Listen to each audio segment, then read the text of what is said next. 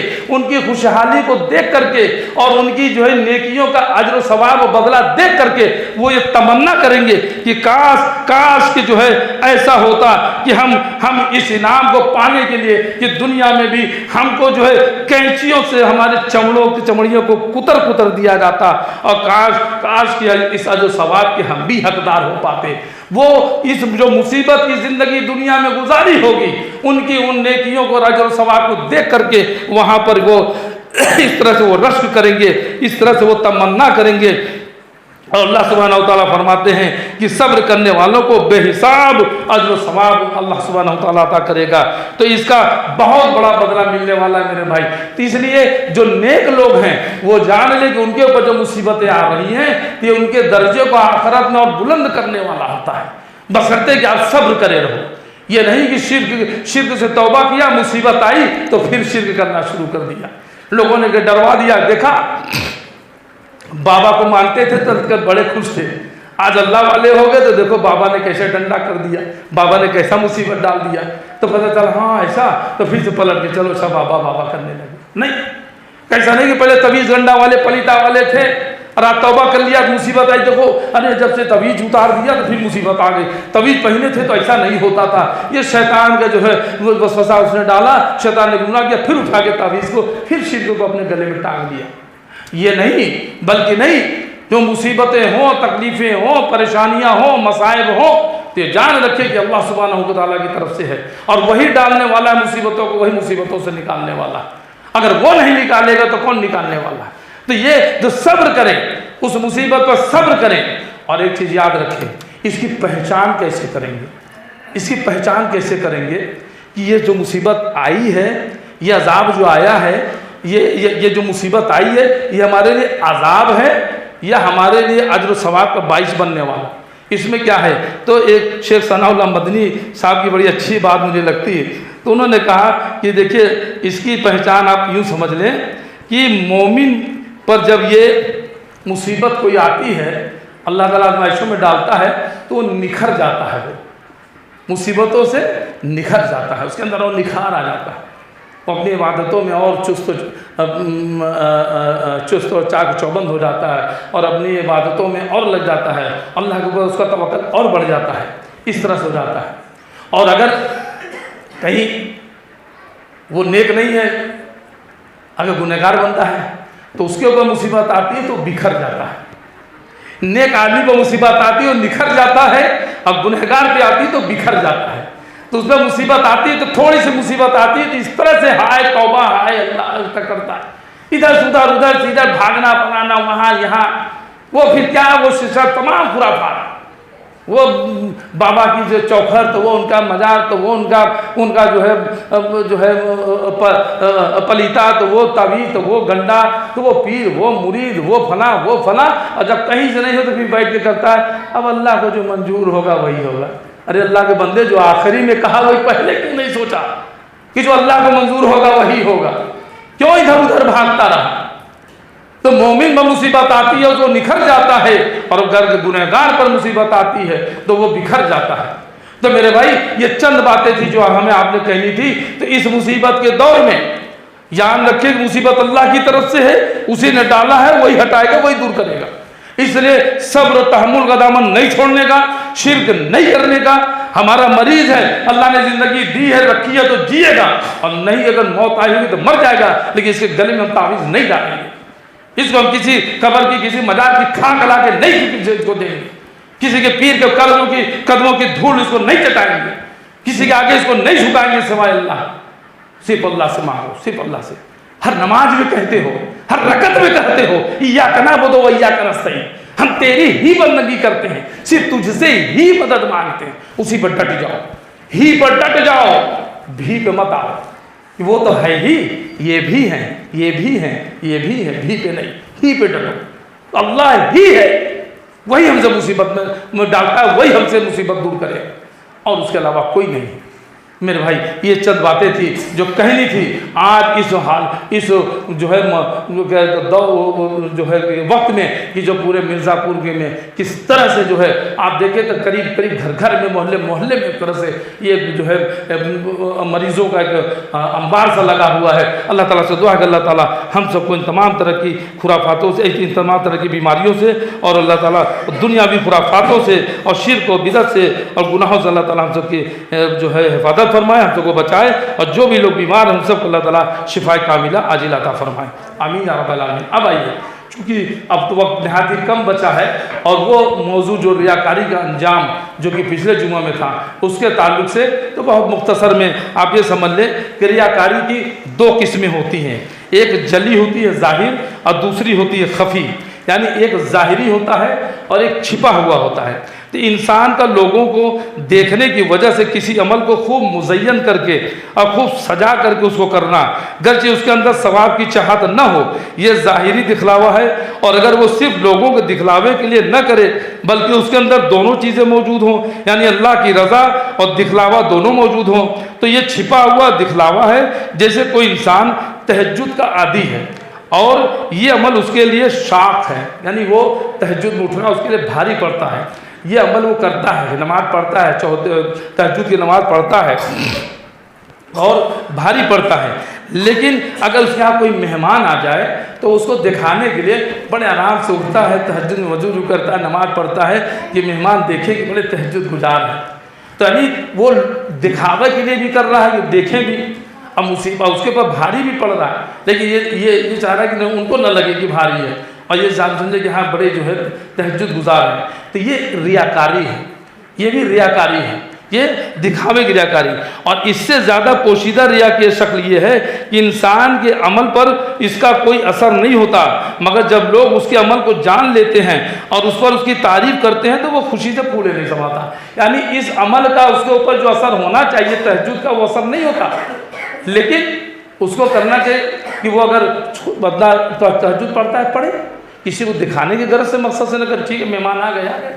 اس کے اپنے دل میں وسوسہ آئے گی تو اعوذ باللہ کر کے جھٹک دے، لا حول ولا قوت الا باللہ پڑھ لے اور اللہ کی بارگاہ میں جھکے جیسے جھکتا ہے، لیکن اب وہ سوچے کہ ہاں نہیں اب لوگ دیکھیں پھر اس کی تعریف کریں تو اسے خوش ہو جائے، اگر یہ سب ہونے لگا تو اس کا رات کا جاگنا بھی بیکار ہو گیا، اس کی نماز پڑھنے کا بھی کوئی صلہ نہیں، اور اس کو جو ہے اس کا کچھ وہ جو ہے کوئی اس کا ثواب بھی نہیں ملنا ہے۔ اور اس سے زیادہ پوشیدہ ریا کی شکل یہ ہے کہ انسان اس بات کا خواہاں ہو کہ لوگ جب اس کو دیکھیں تو اس سے پہلے اس کو سلام کریں۔ اب وہ یہ سوچے کہ ہم تو بڑے عبادت گزار ہیں، بڑے دیندار ہیں، بڑے مبلغ ہیں، بڑے دائی ہیں، بڑے عالم ہیں، ہماری جو چلے نکلے سوچے کہ مجھ سے پہلے اگلا ہی ہم کو سلام کرے، من میں یہ خواہش ہو۔ وہ علیم بذات صدور، دلوں پہ بھیدوں کو جانا وہ سب جانتا ہے۔ اگر ایسا کچھ اگر ہمارے اندر ہے آ رہا ہے تو یہ بھی ریاکاری ہے، یہ بھی دکھاوا ہے۔ پیارے نبی محمد رسول اللہ صلی اللہ علیہ وسلم چلتے تھے، چھوٹے چھوٹے بچوں سے بھی سلام کرتے تھے، حدیث میں نہیں کہ پہچان والے یا بنا پہچان والے سب سے سلام کرو، جو سلام میں سبقت لے جائے تو زیادہ ثواب ہے، پہلے ثواب لوٹ لے، لیکن وہ اگر یہ سوچے کہ ہم سے پہلے فلانے سلام کریں کہ ہم تو بڑے وہ ہیں۔ اب دیکھیے کبھی کبھی آپ دیکھیے غور کریے، کچھ لوگ ایسے ہوتے ہیں، کسی کے اندر کسی وقت پیسہ اگر ہے، کسی کو کوئی اونچا عہدہ مل گیا، کوئی سرکاری عہدے پہ ہے، کوئی آفیسر ہو گیا ہے، کوئی پیسے والا ہے، یا کوئی کچھ ایسے عالم بھی ہو سکتے ہیں ملے آپ کو کہ اگر دیکھے تو آپ کو جو ہے وہ مطلب کہ ملے تو آپ سے جلدی وہ سلام نہ کرے، اور وہ یہ ہوگا آپ ہی جب ملے تو سلام کریں، اور آپ کو شاید یہ محسوس بھی ہو کیا جب دیکھے ہم ہی سلام کرتے ہیں، مولوی صاحب کبھی ہم سے سلام نہیں کرتے ہیں، یا اس طرح کی چیزیں. تو جو اگر یہ کرے تو وہ سمجھ لیجئے کہ یہ بھی جو ہے یہ خفی ہے، یہ چھپی ہوئی ریاکاری ہے. اور جب اس سے جو ہے اور اس سے جب ملے تو بشا اوقات بشاست قلبی کے ساتھ ملے اور اس کی عزت و توقیر کریں اور اس کی تعریف کریں اور اس کی مدد کریں، اس کے کام کو جلد از جلد نپٹا دیں وغیرہ وغیرہ. مطلب سوچے کہ میرا کام اگر کہیں بھی جاؤں میں تو مجھے خالی دیکھ کر فلاں صاحب ہیں، ان کا کام جلدی سے کر دو بھائی، پہلے سب کو روکو، لائن روکو، پہلے ان کا کام. ہم لوگ اندر بھی دیکھیں کبھی جاتے ہیں لائن لگی ہوتی ہے، سوچتے ہیں شارٹ کٹ سے کہیں سے کچھ ہو جائے تو ایک ہوتا ہے شاید سے ٹائم بچ جائے، لیکن ان کا یہ ہو کہ نہیں ہمارا رکا اب ہم کھڑے ہو گئے ہیں تو ہم کو دیکھ کر کے لوگ جو ہے یہ ہمارا کام پہلے نپٹا دیں. یا کہیں جا رہے لوگ ہم کو دیکھیں تو ہماری عزت میں لوگ کھڑے ہو جائیں، جبکہ اسلام کا طریقہ نہیں ہے کہ کسی کو دیکھ کے کھڑے ہونا. پیارے نبی محمد رسول اللہ صلی اللہ علیہ وسلم کو دیکھ کے بھی صحابہ کبھی کھڑے ہوتے تو آپ کو منع کر دیتے بیٹھ جائیں. کسی کو دیکھ کر کے کھڑے ہونا یہ اسلام کی یہ جو ہے تعلیم نہیں ہے کہ دیکھ کر کے کسی کو کھڑے ہوں. تو اس طرح سے جو ہے کہ کرم سے کریں. اور کبھی یہ سوچے کہ ہاں ہماری عزت و توقیر کریں اور ہماری 4 لوگوں میں جب پہنچ جائے تو ہماری تعریف بھی کریں. یہ سب چیزیں ہاں چھوٹی چھوٹی لگتی ہوگی، لیکن ہم اپنے آپ کو بھی ٹٹولتے چلیں کہ کہیں ہم بھی اس کے تو کہیں مطلب اس راہ کے راہی تو نہیں ہیں، اس راستے پہ ہم بھی تو کہیں نہیں چل رہے ہیں، کہیں ہم بھی تو ہمارے اندر اس طرح کی چیزیں تو نہیں ہیں. تو اگر ہیں تو ان سب چیزوں سے ہم اپنے آپ کو یہ مطلب کہ جو ہے بچنے کی کوشش کریں. اور جو ہے آگے اور اس کے دل میں یہ وہم و گمان پیدا ہوتا ہے کہ وہ اتنی محنت و مشقت کرتا ہے اور لوگ اس کی توقیر و احترام نہیں کرتے. اس کو لگتا ہے کہ ہم اتنی محنت کر رہے ہیں، 5 ٹائم نماز پڑھتے ہیں، نماز پڑھاتے ہیں، لوگوں کو دین دعوت تبلیغ کرتے ہیں، رات میں تہجد اٹھتے ہیں، قرآن پڑھتے ہیں، حدیث پڑھتے ہیں، لوگ ہماری عزت نہیں کرتے ہیں. اس کو یہ زوم ہونے لگے یار ہم اتنا اللہ کی عبادت کر رہے ہیں، لوگ ہماری جو ہے ہماری توقیر و احترام نہیں کرتے ہیں. یہ ساری چیزیں انسان کے دل میں اللہ پر بھروسہ نہ ہونے اور توکل اور تقوی میں جو ہے تزکیہ نفس میں جو ہے یہ خلل ہے. اور جو ہے یہ سب چیزیں اس کے عمل کو برباد کرنے والی ہوتی ہیں. یہ سب چیزیں اگر اس کے اندر آ رہی ہیں تو میرے بھائی تو یہ جلی اور خفی جو ظاہری اور باطنی، یہ دکھاوا، یہ ریاکاری، یہ 2 قسمیں بھی جو چیزیں ہوتی ہیں ان سے بھی ہمیں اور آپ نے بچنے چاہیے. اور ریا کی طرف جانے والے ابھی رہ گئی کہ ریا کے نقصانات اور ریا و نمود کا علاج. اب دو اس کا کہہ لیجیے کہ ٹاپک یا 2 کالم رہ گیا ہے، تو چونکہ وقت ختم ہو گیا ہے تو انشاءاللہ تعالی رحمان اللہ نے چاہا تو اگلی جمعہ میں انشاءاللہ تو اس تعلق سے جو ہے بات کر کے بات کو ختم کرنے کی کوشش کروں گا. اللہ رب العالمین سے دعا ہے کہ اللہ تعالیٰ جو کچھ میں نے کہا اس میں جو حق ہے وہ تیری جانب سے ہے، اور کہنے سننے میں کوئی بھول چک کوئی لغزش ہوئی ہو تو میرے نفس کی طرف سے رہی، شیطان کی طرف سے رہی، اس لیے تو مجھ کو معاف فرما بار الہ، اور ہم تمام لوگوں کو کہنے سننے سے زیادہ عمل کرنے کی توفیق عطا فرما. اے اللہ جیسے تو نے ہمیں یہاں ملایا، مرنے کے بعد ہم سب کو میں اپنے اہل و عیال کے ہم سب کی ملاقات جنت الفردوس میں بھی کرا بار الہ. اے اللہ سبحانہ وتعالیٰ جو آج ہم پورے مرزا پور کے اندر جس طرح سے اس ڈینگو وائرل فیور کے جو چپیٹ میں جو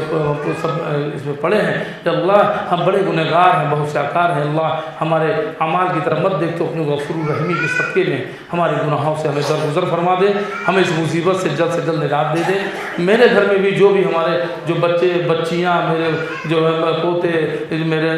ناتی، میرے داماد وغیرہ جو بھی سب جو بیمار پڑے، اللہ تعالیٰ ان سب کو جہاں بھی جو لوگ بیمار پڑے ان سب کے اللہ تعالیٰ تو سب کو شفا کاملہ عاجلہ عطا فرما. اے اللہ جنہوں نے ہم سے دعاؤں کے لیے کہا ہو ہماری بھی اور ان کی بھی جائے دعاؤں کو قبول فرما. آمین یا رب العالمین. السلام علیکم ورحمۃ اللہ وبرکاتہ.